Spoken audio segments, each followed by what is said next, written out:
You're late, I'm late, I can't be late, no one else to pay the bills.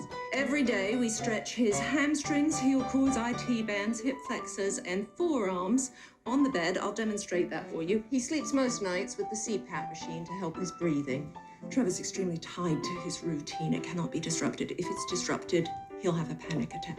He wakes at the same time every day. He watches TV at the same time every day. He eats at the same time every day. Once a week, he goes to the park on Thursdays. Always on Thursdays, always from 1 to 4. Exactly 1 to 4. He only eats waffles and sausage. 2 waffles, 1 sausage, breakfast, lunch, and dinner. Not ideal.